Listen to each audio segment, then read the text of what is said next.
Hello guys, मैं सुशांत कुमार आप सभी को अपने YouTube चैनल में स्वागत करता हूं। आप सभी को सीटेट की तैयारी जब शुरू किए होंगे तो ये जरूर देखे होंगे कि सीटेट के लिए क्या क्या जरूरी है। पहले उसके बारे में हम लोग आते हैं अपने सिलेबस पे। सीटेट में क्या पढ़ना जरूरी है, मेन चीज ये है। तो CDP इसका एक मेन पार्ट होता है। CDP जो 30 मार्क्स का आता है। फिर उसके बाद लैंग्वेज आप 1 या 2 सिलेक्ट किए होंगे। 1 में अगर हिंदी लेते हैं, अगर मान लीजिए हिंदी अगर आपने लैंग्वेज लिया तो वो भी 30 मार्क्स का होता है। और लैंग्वेज 2 में आप लोगों ने इंग्लिश लिया होगा, वो भी 30 मार्क्स का रहता है। और उसके बाद 6 to 8 क्लास में मेन चीज होता है, अगर साइंस स्ट्रीम से आप हैं तो साइंस और मैथ्स लेनी पड़ती है, और आर्ट्स स्ट्रीम से हैं तो आर्ट्स लेना पड़ता है। तो जैसे अगर आप साइंस वाले स्टूडेंट हैं तो साइंस और मैथ्स आप लोगों का 60 मार्क्स का आता है। और SST अगर आप लोग सामाजिक विज्ञान से हैं तो SST भी आप लोगों को 60 मार्क्स का आता है। आप लोग जब तैयारी शुरू किए होंगे तो ये जरूर अनुभव किए होंगे कि जितने भी लोग हैं जो सीटेट की तैयारी शुरू करते हैं तो सबसे पहले CDP से शुरू करते हैं। CDP तो सब पढ़ते ही हैं, उसके बाद हिंदी और इंग्लिश भी पढ़ लेते हैं, लेकिन क्या पेडागोगी पढ़ पाते हैं? ना पेडागोगी पढ़ पाते हैं, और ना ही साइंस मैथ्स का NCERT पढ़ पाते हैं, और ना ही SST का NCERT पढ़ पाते हैं। तो हम लोग का मेन, अगर ये लोग आप लोग कर भी लेते हैं, CDP अच्छा भी है, कर भी लेते हैं, तो 60 मार्क्स का ये साइंस स्ट्रीम वाले का और आर्ट्स वाले का, SST वाले का 60 मार्क्स का ये बच ही जाता है, रुक ही जाता है। आप लोगों के पास अभी से भी मौका है कि 60 में से कम 40 या 50 मार्क्स लाने की आप लोग कोशिश कीजिएगा, तभी हो पाएगा। नहीं तो कहीं ना कहीं आप देखिएगा कि आपका रुक जाता है, 5 नंबर से 7 नंबर से आपका सीटेट रुक जाता है। इस बार हम लोग शुरू किए हैं मैथ्स और साइंस और SST के लिए स्पेशल NCERT का पूरा निचोड़। आप लोग क्लास 6 से क्लास 8 तक अगर NCERT को बढ़िया से कर लेते हैं तो उन लोगों से आप 60 मार्क्स में से कम यकीन मानिए 50 मार्क्स कंफर्म आप लोग ले लेते हैं।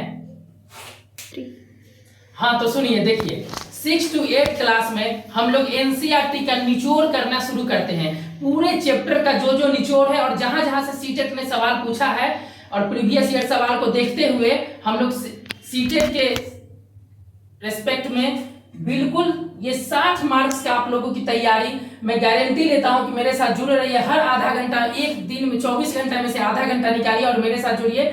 60 में से 50 मार्क्स लाने की मैं गारंटी लेता हूं। और आप सब चलिए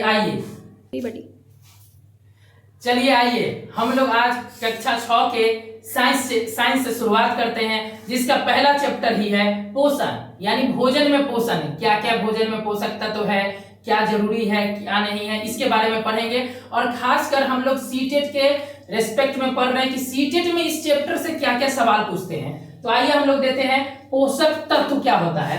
पादपों एवं जंतुओं में हमें कुछ कच्ची सामग्री प्राप्त होती है जिनमें शरीर के कुछ आवश्यक तत्व, पादपों में जंतुओं से हमें कुछ कच्ची सामग्री प्राप्त होती है जिनमें शरीर के लिए कुछ आवश्यक घटक होते हैं जिन्हें हम पोषक कहते हैं।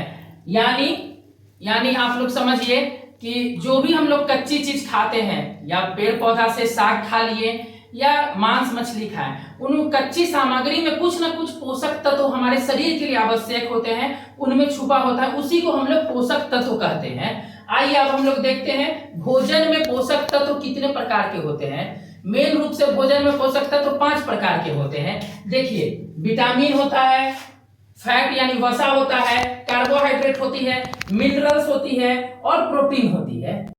आइए हम लोग देखते हैं इस चैप्टर में एक और बहुत जो सीटेट का फेवरेट सवाल है। इस चैप्टर से टेस्ट आता है, जरूर टेस्ट के बारे में सीटेट जरूर पूछता है कि अगर हम लोग कार्बोहाइड्रेट का या प्रोटीन का टेस्ट करेंगे तो क्या रंग देगा, किस चीज से टेस्ट करते हैं। प्रीवियस ईयर आप लोग उठा के देखेगा तो ये सवाल आपको मिलेगा ही मिलेगा। हर साल एक सवाल पूछ ही लेता है। तो आइए हम लोग समझते हैं मंड का परीक्षण, यानी स्टार्च, कार्बोहाइड्रेट, जो भी हम लोग चीज खाते हैं कार्बोहाइड्रेट, जैसे आलू खाएं, चावल खाएं, गेहूं खाएं, इन सब चीजों में कार्बोहाइड्रेट पाया जाता है। तो उन सब का पूछता है सीटेट की टेस्ट कैसे करते हैं, यानी मंड का परीक्षण यानी स्टार्च का परीक्षण कैसे होता है। तो आयोडीन सोल्यूशन से होता है। एक सवाल तो यही पूछ लेता है कभी कभी डायरेक्ट कि किस चीज से करते हैं, तो आयोडीन सोल्यूशन से। आयोडीन सोल्यूशन जब हम आलू को काट लेंगे और आलू पे जब आयोडीन सोल्यूशन का 2 या 3 बूंद डालेंगे हम लोग, तो वो रंग कैसा दे देगा, नीला रंग का हो जाएगा या काला रंग का हो जाएगा। तो एक सवाल ये पूछता है किस चीज से टेस्ट करते हैं, तो आंसर आयोडीन सोल्यूशन। दूसरा पूछता है कि कलर कौन सा होता है, 2 तरह का सवाल आता है, तो नीला और काला दोनों चीज याद रखना। उसी तरह प्रोटीन का पूछता है, प्रोटीन का टेस्ट कैसे होता है, तो प्रोटीन में CuSO4 और कास्टिक सोडा। CuSO4 को क्या कहते हैं, कॉपर सल्फेट।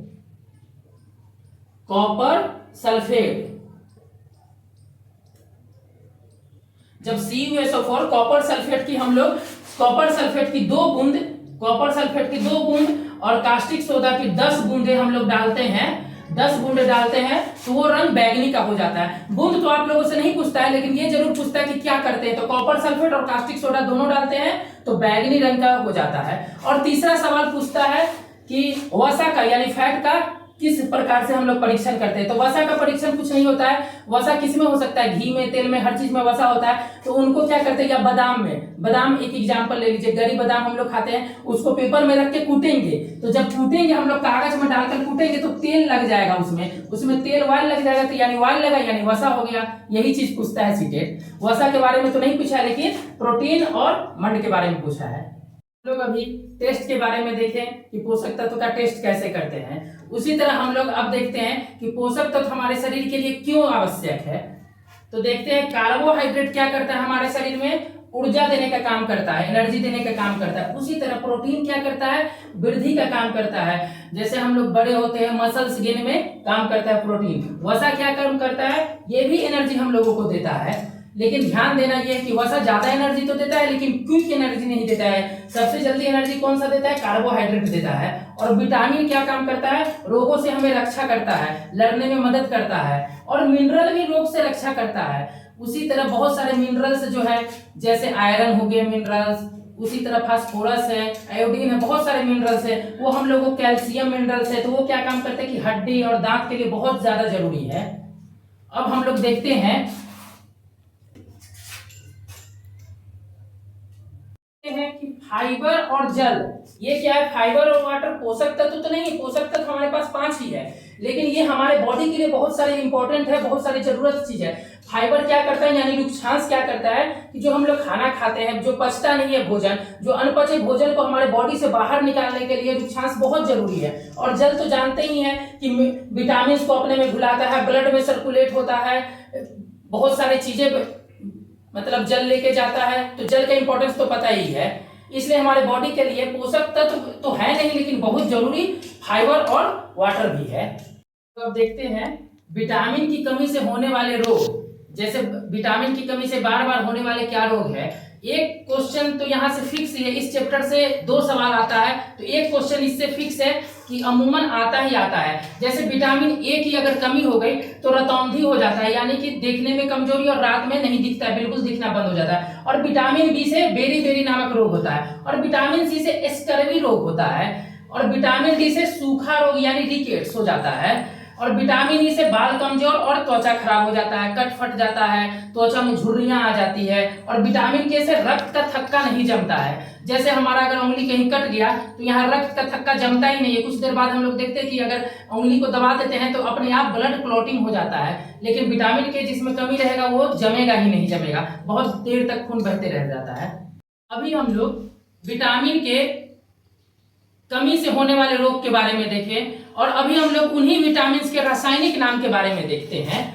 रासायनिक नाम के बारे में देखते हैं, क्योंकि एक क्वेश्चन फिक्स है, या तो आपको विटामिन से होने वाली कमी से पूछेगा रोग क्या क्या होता है, नहीं तो दूसरा सवाल विटामिन के रासायनिक नाम से पूछेगा। इन दोनों में से एक सवाल तो पूछता ही पूछना है। तो आइए इसका एक ट्रिक है, रथ पर एक टॉफी। क्या है, रथ पर एक टॉफी, इसी से याद करेंगे। रथ का र लेंगे, र से विटामिन ए याद करेंगे, विटामिन ए का नाम क्या है, रेटिनॉल। उसी तरह थ से ले लेंगे B1 इसलिए लेते हैं कि बी कॉम्प्लेक्स का बहुत सारे विटामिन है, हम लोग आगे देखेंगे। तो B1 देखते हैं, विटामिन बी का क्या नाम है, थायमीन। फिर पर को छोड़ देते हैं, पर को इसमें इग्नोर करके चलना है। फिर ए से लिखेंगे, एक में एक को देखेंगे विटामिन सी आ जाएगा और एस्कॉर्बिक एसिड। और उसी तरह क को देखेंगे विटामिन डी हो जाएगा कैल्सीफेरॉल। उसी तरह ट को देखेंगे तो ट से विटामिन ई को लिखेंगे और टेकोफेरॉल हो जाएगा। उसी तरह लास्ट विटामिन हमारा के होता है और लास्ट अक्षर हमारे ट्रिक का फी है। उसी तरह हम लोग फ्लोक्यूनिन, क्या है ट्रिक याद रखेंगे, रक्त पर एक टॉपिक जिसमें पर को इग्नोर करेंगे, हर विटामिन को बैठा देंगे, पहला अक्षर से स्टार्ट होगा विटामिन, उसको देखेंगे। विटामिन बी के बारे में हम लोग देखते हैं। विटामिन बी कॉम्प्लेक्स का बहुत सारा नाम है जिसके बहुत सारे लोगों को कंफ्यूजन होता है, इसको हम लोग ट्रिक से देखते हैं, याद करने का कोशिश करते हैं। जैसे विटामिन बी1 को थायमिन नाम है, उसी तरह हम लोग पहले ट्रिक को देखते हैं, उसके बाद नाम याद करते हैं। जैसे हम लोग सबका फेवरेट होता है, मेरा तो खुद का फेवरेट है थॉर, तो थॉर ने पैंट पर बायोफॉलिक डाला, थॉर ने पैंट पर बायोफॉलिक डाला, ट्रिक याद हो गया। अब देखते हैं, थॉ से थायमिन हो जाएगा, उसी तरह र से राइबोफ्लोविन हो जाएगा, नी से नियासिन हो जाएगा, पैंट पर पैंथोनिक हो जाएगा यानी B5 हो जाएगा, उसी तरह B6 का पर पे पैरोडॉक्सिन हो जाएगा, बायो से हो जाएगा बायोटिन हो जाएगा, फॉलिक से फॉलिक एसिड और डावा से साइनोक्लोबामिन हो जाएगा। उसी तरह हम लोग याद करेंगे